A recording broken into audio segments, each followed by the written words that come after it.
আব্দুল্লাহকে সাদা সোফার ভিতরে বসতে দাও, খাইতে দাও, পোশাকগুলো পরাই দাও এবং তাকে কোরআনুল কারীমের শিক্ষা তুমি তাকে কোরআনুল কারীমে শিখাইয়া দাও। আব্দুল্লাহ তো জোরে জোরে কোরআন তেলাওয়াত করেন। সাহাবী অভিযোগ করলেন, ইয়া রাসূলুল্লাহ, ইয়া হাবিবাল্লাহ, হুজুর আব্দুল্লাহ তো জোরে জোরে কোরআনুল কারীম তেলাওয়াত করে, যার জন্য আমাদের অসুবিধা হয় না, আপনি একটু বলেন, একটু আস্তে আস্তে কোরআন তেলাওয়াত করতে বলেন।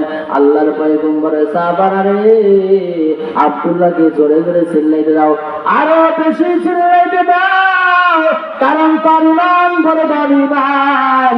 ইমান আনতে গিয়ে বাড়ি বাড়ি জায়গা জমি এমনকি পরনের লুঙ্গি পর্যন্ত আনতে পারে না। আজকে আমাদের রংপুরে আবু সাইদ ভাই যদি এই বন্দুকের নলের সামনে বুকটা প্রথমে না দিত, তাহলে জালেমকে আমরা আমৃত্যু পর্যন্ত আর ক্ষমতা থেকে নামাইতে পারতাম না। কারণ আবু সাইদ ভাই যখন বন্দুকের নলের সামনে জীবনের মায়া করে নাই, জালেমের বিরুদ্ধে প্রতিরোধ করে তুলছে।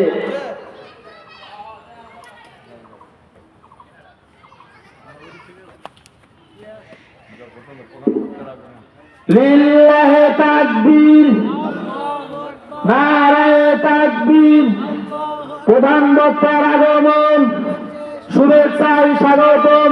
মহিপুর দাখিল মাদ্রাসার পক্ষ থেকে লাল গোলাপ শুভেচ্ছা। আজকের মাহফিলের প্রধান বক্তা, প্রধান আকর্ষণ, উত্তরবঙ্গের আলোড়ন সৃষ্টিকারী আমাদের মাতার সাহেব হযরত মাওলানা মুফতি বজলুর রশিদ মিয়া। আজকের মাহফিলের প্রধান বক্তা আলহাজ হযরত মাওলানা মুফতি বজলুর রশিদ সাহেব আমাদের মাঝে আগমন করেছেন। আমরা মাদ্রাসা এবং কমিটির পক্ষ থেকে তাকে শুভেচ্ছা, স্বাগতম, লাল গোলাপের শুভেচ্ছা জানাচ্ছি। মুসলমান ভাইরা, আমার যেটা বলতেছিলাম, আল্লাহর নবীকে আব্দুল্লাহ বলে, রাসূলুল্লাহ, ইয়া হাবিবাল্লাহ, হুজুর যুদ্ধের জন্য যখন আল্লাহর পয়গম্বর তাবুকের যুদ্ধের সময় যখন মাল সামানাগুলো সংগ্রহ করার জন্য অর্ডার করলেন, সাহাবায়ে কেরামগুলো যে যার মতো সব মালগুলো আল্লাহর পয়গম্বরের কদম মোবারকে জমা দেওয়া শুরু করে দিলেন। আল্লাহর পয়গম্বরের সাহাবায়ে কেরাম সকলে অনেক সম্পদগুলো দান করলা, কিন্তু আমার আবু বকর কই, আমার আবু বকরকে তো দেখি না। সাহাবীরা প্রশ্ন, হুজুর ওই একটা পিলারের ওঠে আবু বকরকে দেখা যায়। আল্লাহর পয়গম্বর, আবু বকর একটু সামনে আসুন। আবু বকর সামনে বলে, আবু বকর তুমি কি দিয়েছো? হুজুর দেওয়ার মতো আমার কিছু নাই, এদের সামান্য কিছু আনছি, কয়েকটা দিরহাম নিয়েছি। আল্লাহর কদম, আল্লাহর পয়গম্বরের কদম মোবারকে জিনিসগুলো ঢেলে দিলেন।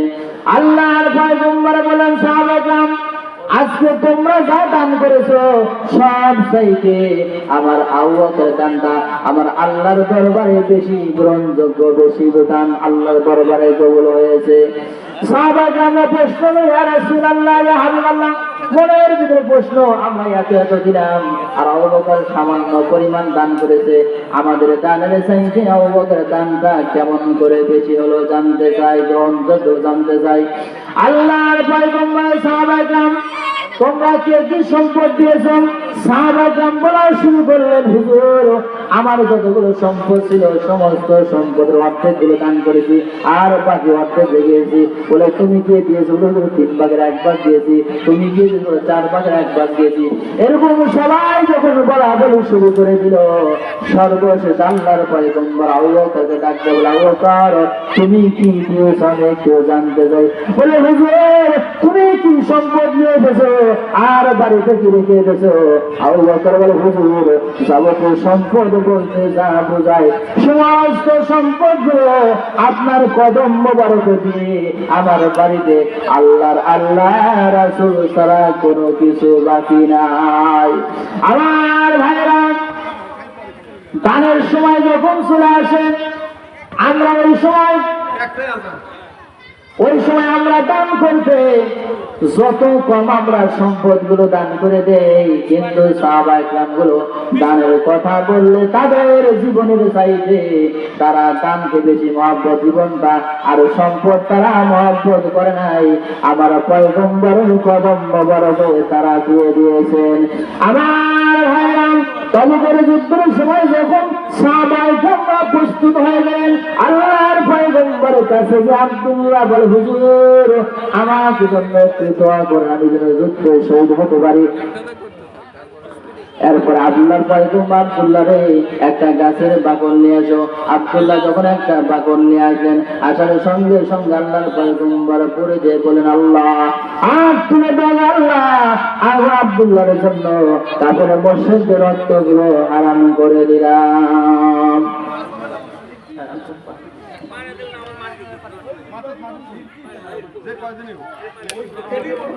আব্দুল্লাহ বলতেন, হুজুর আমি চাইলাম যুদ্ধের ময়দানে শহীদ হব, কিন্তু আপনি কেন আমার জন্য উল্টা দোয়া করলেন? আল্লাহর পয়গম্বর আব্দুল্লাহ রে, আর তুমি যদি সরে মারা যাও, আল্লাহ রব্বুল আলামিন তোমাকে শহীদের মর্যাদা দিয়ে দেবে। বলেন না সুবহানাল্লাহ। আমার ভাইরা, কিছুদিন পর খবর আসলো আব্দুল্লাহ জ্বরের ভিতরে আক্রান্ত হয়ে মারা গেছে। আল্লাহর পয়গম্বরের সাহাবারা রে, তোমরা যাও আব্দুল্লাহর কাফন দাফনের ব্যবস্থা করো। আমার ভাইরা, আব্দুল্লাহর কাফন দাফনের ব্যবস্থা করা হলো। আব্দুল্লাহকে কবরের ভিতরে শুয়ে দিয়া আল্লাহর পয়গম্বর কবরে পানি দেওয়ার পরে দুই হাত দিয়া কবরটার উপরে যখন হাত দিয়ে আল্লাহর কাছে দেখে দোয়া করো, আল্লাহ গো, ও আল্লাহ, আমি সন্ধ্যা পর্যন্ত আব্দুল্লাহর উপর রাজি ছিলাম, আল্লাহ গো তুমি আব্দুল্লাহর উপর রাজি হয়ে যাও। আমার আব্দুল্লাহ বিন মাসউদ রাদিয়াল্লাহু তাআলা আনহু কবরের পাশে দাঁড়িয়েছিলেন, চিৎকার করে আল্লাহ, আজকে আব্দুল্লাহর লাশটা না হয়ে যদি আমি আব্দুল্লাহ ইবনে মাসউদের লাশটা হতো, আমি কতই ধন্য হয়ে যাইতাম। মুসলমান ভাইরা আমার, এই জন্য মাদ্রাসার মাহফিল, মাদ্রাসায় যারা ছাত্রগুলো দিয়েছেন, যারা পড়াশোনা করে করেছে, কোরআনুল কারীমের যারা পড়াশোনা করেছে, আল্লাহর নবীর হাদিস তারা হলো ভালো মানুষ, যারা দুনিয়াতে এলেন কোরআনুল কারীম শিক্ষা করে, অপরকে শিক্ষা দেয়, তারা হলো সবচাইতে বেশি ভালো মানুষ। মুসলমান ভাইরা আমার, এক একটা অক্ষর যখন বান্দা কোরআনুল কারীমের তেলাওয়াত করে, সঙ্গে সঙ্গে বান্দার আমলনামায় 10টি করে নেকি লেখা শুরু হয়ে যায়। আর আমরা এমনও কপাল পড়া কিছু মুসলমান আছি, আল্লাহর কোরআনুল কারীমের শিক্ষা পর্যন্ত আমরা করতে পারি না। যাই হোক, আজানের সময় হয়ে গেছে, ইনশাল্লাহ আজান হবে, এরপরে এখানে নামাজ হবে, এরপরে নামাজের পরে আমাদের 1:20 নামাজ হবে। নামাজের পরে আমাদের আকাঙ্ক্ষিত মেহমান, আমাদের প্রিয় বক্তা, আমাদের উস্তাদ আলহাজ মুফতি মাওলানা মোহাম্মদ বজলুর রশিদ সাহেব আমাদের মাঝে কোরআন হাদিস থেকে বক্তব্য রাখবেন। এই জন্য আমরা এলাকাবাসীকে দৃষ্টি আকর্ষণ করছি, আপনারা যে যেখানে থাকেন না কেন, সকলেই অবিলম্বে মাদ্রাসায় এসে উপস্থিত হবেন। আমাদের নামাজের পরে ধারাবাহিক আলোচনা শুরু হবে।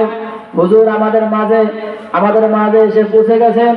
আমাদের সেই প্রধান মেহমান মুফতি বজলুর রশিদ সাহেব আমাদের মাঝে এসে উপস্থিত হয়েছে।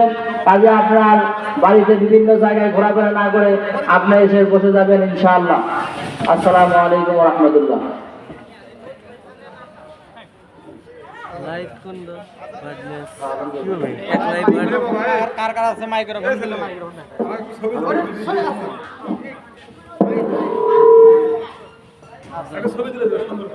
দে তো দে মোবাইল